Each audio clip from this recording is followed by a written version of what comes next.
Hello friends and dear student, एक बार फिर से आपका बहुत बहुत स्वागत है। तो आज के इस वीडियो में हम लोग पढ़ने वाले हैं drugs used in congestive heart failure. इससे पहले कि आप पढ़ें कि ये कौन सी दवाएं हैं जो कॉन्जेस्टिव हार्ट फेलियर में काम आती हैं, आपको ये जानना ज़रूरी है कि कॉन्जेस्टिव हार्ट फेलियर क्या होता है। हालांकि अगर आपको ये डिटेल पढ़ना कॉन्जेस्टिव हार्ट फेलियर क्या होता है, तो कॉन्जेस्टिव हार्ट फेलियर क्या होता है? Congestive heart failure is inability of heart to pump enough blood to meet the minimum body needs.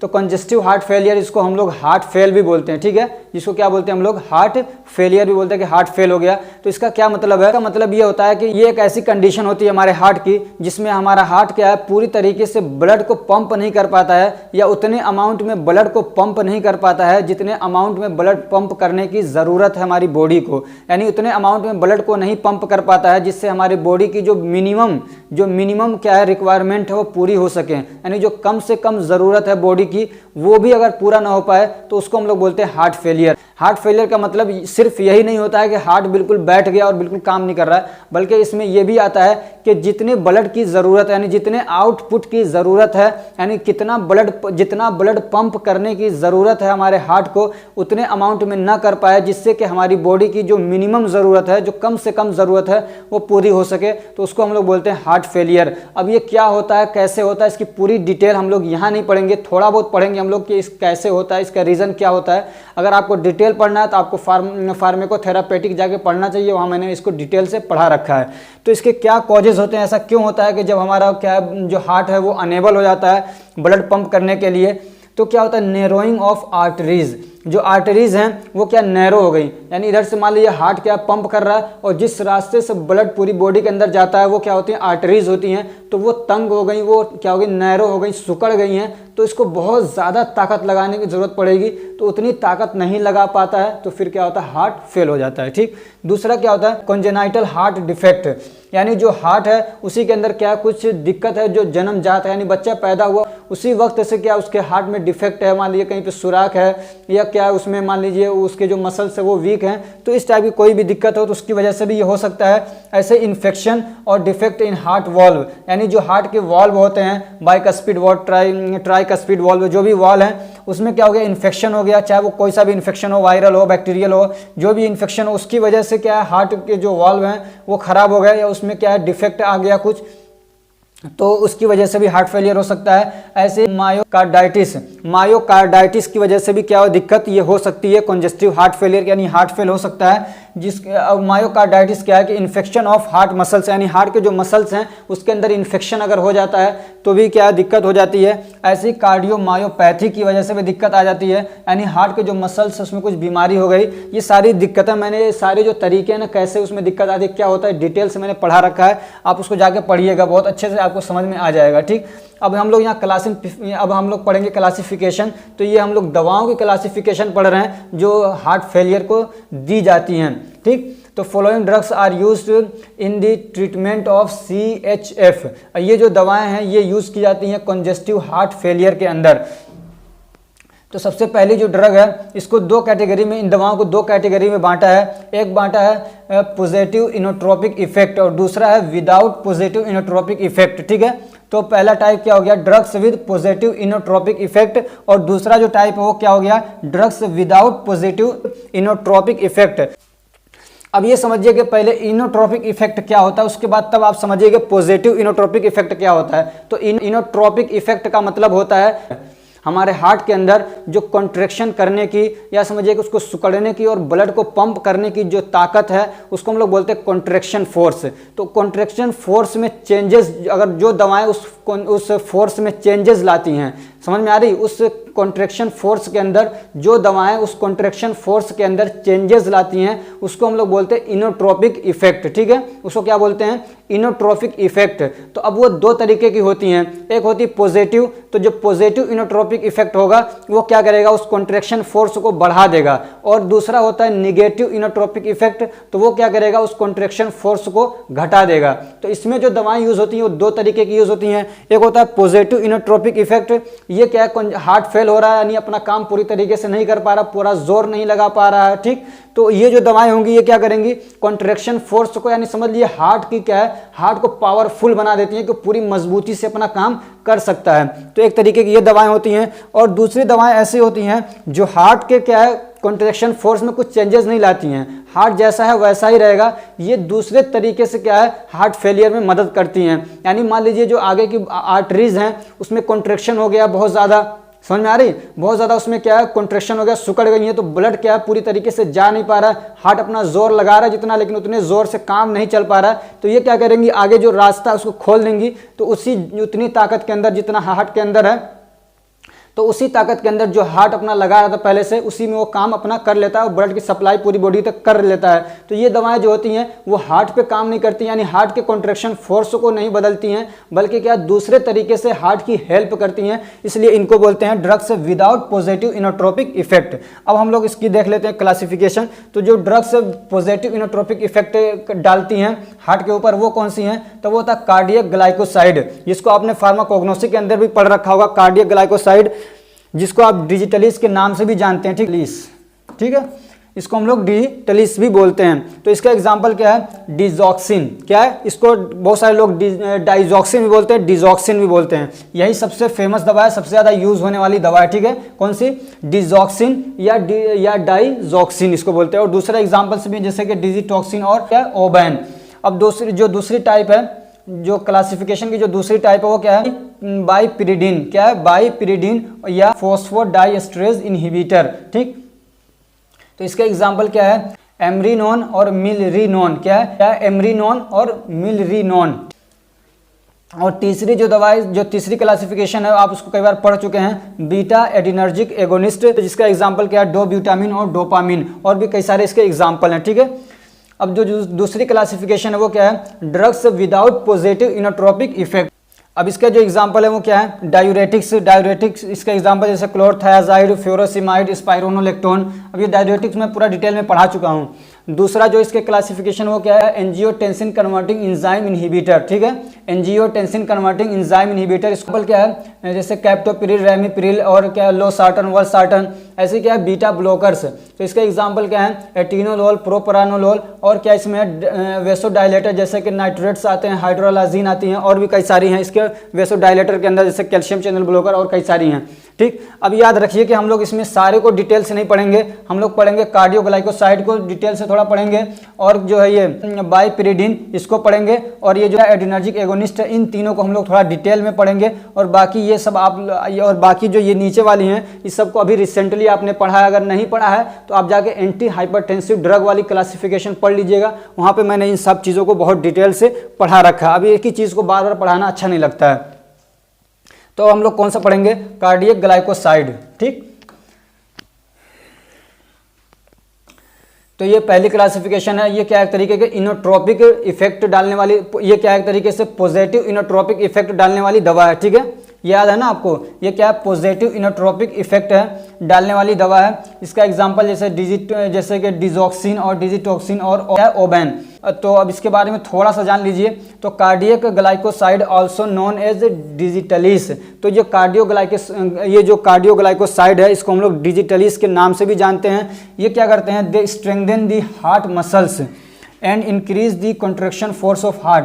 तो ये क्या करते हैं, जो हमारे हार्ट के मसल्स हैं उनको स्ट्रेंथन करते हैं। स्ट्रेंथन का मतलब ये होता है कि उनको क्या है, मजबूत बनाते, पावरफुल बना देते हैं। एक तरीके से समझिए ये क्या है, ये कार्डियोटॉनिक है। ये क्या है, कार्डियोटॉनिक है, यानी हार्ट को क्या करती हैं, बहुत ज़्यादा मतलब फोर्स देती हैं, उनको एनर्जी प्रोवाइड करती हैं, एक तरीके से टॉनिक का काम करती हैं ये, ठीक है ना। इसको कार्डियोटॉनिक भी बोलते हैं, डिजिटलिस को या कार्डियक ग्लाइकोसाइड को। तो ये क्या करती हैं, हार्ट के मसल्स को स्ट्रेंथन कर देती हैं, यानी इसको मजबूत कर देती हैं, और कॉन्ट्रैक्शन फोर्स ऑफ हार्ट को बढ़ा देती हैं, यानी हार्ट के कॉन्ट्रैक्ट करने की यानी क्या है, ब्लड को पंप करने की ताकत को ये बढ़ा देती हैं। और इसका फार्माकोलॉजिकल एक्शन क्या है, तो they increase the contraction force of heart, ठीक है, तो ये हार्ट के कॉन्ट्रैक्शन फोर्स को बढ़ा देती हैं। और क्या करती हैं, एडमिनिस्ट्रेशन इन लो डोज, अगर लो डोज के अंदर इसको कोई लेता है तो ये क्या करते हैं, इंक्रीज द वेगल टोन को बढ़ा देती हैं, which cause bradycardia. Vagal tone क्या होता है, एक तरीके से हमारे क्रेनियल नर्व होता है, ठीक है, ये कब काम करता है, जब हम किसी बॉडी का, जब कोई आदमी क्या है तो बहुत ज़्यादा एक्साइटेड हो जाता है, समझ में आ रही, आदमी कोई बहुत ज़्यादा जब एक्साइटेड होता है तब ये आदमी को क्या है, रिलैक्स करने के लिए वेगल नर्व क्या होता है, एक्टिव होता है और आदमी को रिलैक्स करता है, समझ में आ रही बात। तो अगर ये जो दवा है डिजिटलिस, अगर ये कम मात्रा में लेते हैं, डिजिटलिस अगर कम मात्रा में लेते हैं तो ये जो वेगल नर्व है उसको क्या करता है, एक्टिवेट कर देता है, स्टिमुलेट कर देता है, तो फिर उससे क्या होता है, वेगल टोन बढ़ जाता है, और जब वेगल टोन बढ़ता है तो फिर क्या होता है, बॉडी को रिलैक्स करता है, तो उससे हार्ट रेट भी कम हो जाता है, तो वो क्या, उसको हम लोग बोलते हैं ब्रेडिकार्डिया हो जाता है, हाइपोटेंशन भी कॉज करता है अगर कम मात्रा में इसको हम लोग लेते हैं। और इसका क्या फार्माकोलॉजिकल एक्शन है, तो they increase the blood circulation, तो ये ब्लड सर्कुलेशन को भी क्या करते हैं, बढ़ा देते हैं, and increase the blood flow to the kidney, और किडनी तक ब्लड के फ्लो को बढ़ा देते हैं, यानी ज़्यादा ब्लड वहाँ पहुँचता है, उसकी वजह से क्या होता है, दे इंक्रीज यूरिनेशन, तो यूरिनेशन ज़्यादा हो जाता है, यानी आदमी ज़्यादा पेशाब करने लगता है, पेशाब का वॉल्यूम बढ़ जाता है। फिर उससे क्या होता है, relieves oedema in patient with cardiac oedema, यानी तो फिर उससे क्या होता है कि अगर किसी आदमी को क्या है, एडिमा है, एडिमा यानी पानी वगैरह भर जाता है जहाँ पे मसल्स के अंदर, तो उसको ठीक करने के लिए फिर तो उस वाले पेशेंट को क्या करता है, ये आराम देता है, ठीक है। और जो एडिमा हुआ किसकी वजह से हुआ है, कार्डियक एडिमा, यानी कार्डियक यानी हार्ट के अंदर कुछ प्रॉब्लम आने की वजह से एडिमा हो जाता है, जैसे कि हार्ट के जो वाल्व हैं वो सही से काम नहीं करते हैं, तब भी क्या ब्लड वापस पूरी तरीके से नहीं आ पाता है, तब भी एडिमा हो जाता है, तो ऐसी दिक्कतों को ठीक करने में भी ये काम आता है। और दे stimulate the chemo receptor trigger zone, ठीक है, ये हमारे ब्रेन के अंदर होता है, यहाँ लिखा भी तो है, मेडुला के अंदर ये होता है कीमो रिसेप्टर ट्रिगर जोन। तो जब इस पे ये जो रिसेप्टर है ये जब ट्रिगर होता है, यानी कोई चीज़ उसको समझ लिए उभारने का काम करती है, तो फिर उसकी वजह से फिर क्या होता है, आदमी को मतली आती है, फिर उल्टी करने को मन करता है और उल्टी करता है आदमी, ठीक है, तो ये उल्टी भी करवाता है, समझ लीजिए, ठीक। और क्या करेगा, दे कॉज ब्लड विजन, इसकी वजह से आदमी की जो इसकी वजह से क्या है, आदमी को थोड़ा सा धुंधला दिखने लग जाएगा, इसका एक इफेक्ट ये भी होता है। और क्या करता है, दे कॉज फोटोफोबिया, और इसकी लेने की वजह से क्या है, आदमी को फोटोफोबिया होगा, यानी उसको रोशनी से, लाइट से डर लगेगा, उसमें जाना नहीं चाहेगा। अब इसका क्या फार्माकोलॉजी, इसका इंडिकेशन क्या है, इसको कब यूज़ करेंगे, तो they are use to treat congestive heart failure, ये कंजेस्टिव हार्ट फेलियर को ठीक करने के लिए यूज़ होता है, यानी क्या है, ब्लड, यानी क्या हमारा हार्ट क्या है, पूरी तरीके से पंप नहीं कर पा रहा है, यानी समझिए कमज़ोर हो गया, पूरा जोर नहीं लगा पा रहा, पूरी ताकत नहीं लगा पा रहा, तो उसको स्ट्रेंथन करने के लिए, उसको क्या है, पावरफुल बनाने के लिए ये दवा यूज़ करते हैं। दूसरा कब यूज़ करते हैं, कार्डियक अरेथमियाज के अंदर भी इसको यूज़ करते हैं। अरेथमिया क्या है, मैं पीछे वाले लेक्चर में पढ़ा चुका हूँ। अब कॉन्ट्राइंडिकेशन क्या है, दवाएं कब नहीं देंगे, तो दीज आर कॉन्ट्राइंडिकेटेड इन हाइपोक्लेमिया, यानी हाइपोक्लेमिया यानी कैल्शियम, अगर किसी को पोटाशियम की कमी है तब ये दवा नहीं देंगे। ऐसे ही सीवियर रेनल डिसीज, यानी किसी की अगर किडनी में क्या है, कोई प्रॉब्लम है, दिक्कत है, सीवियर है, अगर ज़्यादा डेंजरस है, सीरियस है, तब नहीं देंगे। ऐसे ही क्या है, हिपैटिक डिसीज है सीवियर, यानी ऐसे क्या वेंट्रिकुलर टैकीकार्डिया है, तब भी ये दवा नहीं देंगे। यानी एक होता है हमारा क्या एट्रियल, एक होता है वेंट्रिकल, तो वेंट्रिकल ही क्या असल पंप करता है ब्लड को बाहर करने के लिए, बॉडी तक पहुंचाने के लिए। तो अगर कह रहे हैं कि वो वेंट्रिकल क्या टैकीकार्डिया है, यानी क्या एक तरीके से इसका मतलब समझिए कि अगर किसी को ब्लड प्रेशर हाई है तो उसमें भी ये दवा हम लोग नहीं देंगे, ठीक है। ट्रैकीकार्डिया का मतलब होता है कि ज़्यादा हो जाना, तो वेंट्रिकल जो मतलब कॉन्ट्रैक्शन वगैरह ज़्यादा हो रहा है तो उसमें भी नहीं देंगे। और क्या इसमें हम थायरोटॉक्सिकोसिस में भी नहीं देते हैं। थायरोटॉक्सिकोसिस का मतलब ये होता है कि जो थायराइड हार्मोन है वो हमारी बॉडी के अंदर अगर ज़्यादा हो जाते हैं तो उस कंडीशन में भी ये दवाएं नहीं देते हैं, कॉन्ट्राइंडिकेटेड है। अब इसका जो डोज है, तो सबसे फेमस दवा जो इसकी डिजॉक्सिन है, तो इसी को मैंने लिया है सिर्फ, तो ये कितना देते हैं, तो 0.25 से 0.5 mg पर डे इसको हम लोग दे सकते हैं। अब जो दूसरी टाइप की दवा थी वो क्या थी, हाइपिरिडीन इनहिबिटर या फॉस्फोडाइएस्ट्रेज इनहिबिटर, कोई सा भी कह लीजिए, बात एक ही है। तो इसका एग्जांपल क्या है, अमरीनोन और मिलरीनोन, ठीक। अब इसका फार्माकोलॉजिकल एक्शन क्या है, तो ये क्या करते हैं, तो दी एक्सर्ट पॉजिटिव इनोट्रोपिक इफेक्ट, ये भी क्या करते हैं, पॉजिटिव इनोट्रोपिक इफेक्ट डालते हैं, यानी हार्ट को क्या करते हैं, मजबूत करते हैं, ठीक, कॉन्ट्रैक्शन फोर्स को बढ़ाते हैं। दे कॉज वेसोडाइलेशन, ये वेसोडाइलेशन भी करते हैं, यानी ब्लड वेसल्स को डायलेट कर देते हैं। और क्या करते हैं, दे इंक्रीज CO, यानी कार्डियक आउटपुट को ये बढ़ा देते हैं। समझ में आ रही बात, ये क्या करते हैं, कार्डियक आउटपुट को बढ़ाते हैं, यानी ब्लड ज्यादा से ज्यादा बाहर निकलता है। और क्या करते हैं, they decrease peripheral vascular resistance and after load, और ये क्या करते हैं, पेरिफेरल वैस्कुलर रेजिस्टेंस को कम करते हैं। पेरिफेरल वैस्कुलर रेजिस्टेंस का मतलब क्या होता है, तो ये समझिए पहले पेरिफेरल टिश्यू क्या होते हैं। तो पेरिफेरल टिश्यू ये समझिए जैसे कि हमारे स्किन है, यानी जो भी स्मूथ मसल्स जो भी हमारे क्या मसल्स वाले पार्ट्स हैं वो क्या होता है, एक तरीके से पेरिफेरल टिश्यूज होते हैं। जैसे कि मान लिया हमारे स्किन हो गए, मसल्स हो गए, लंग्स हो गया, हमारा GIT हो गया। तो यहाँ पे जो ब्लड वेसल्स हैं उसमें अगर रुकावट हो रहा है तो हम लोग क्या बोलते हैं, पेरिफेरल वैस्कुलर रेजिस्टेंस बोलते हैं। समझ में आ रही बात, कि उसमें क्या रेजिस्टेंस ज़्यादा हो रहा है, ब्लड पहुँचाने में ज़्यादा जोर लगाना पड़ रहा है, बहुत ज़्यादा उधर से क्या दबाव पड़ रहा है, मुखालिफत हो रही है। तो ऐसी कंडीशन में ये दवाएं देंगे तो ये क्या करता है, पेरिफेरल वैस्कुलर रेजिस्टेंस को कम कर देता है, यानी ब्लड वहाँ पे आसानी से पहुँच जाता है।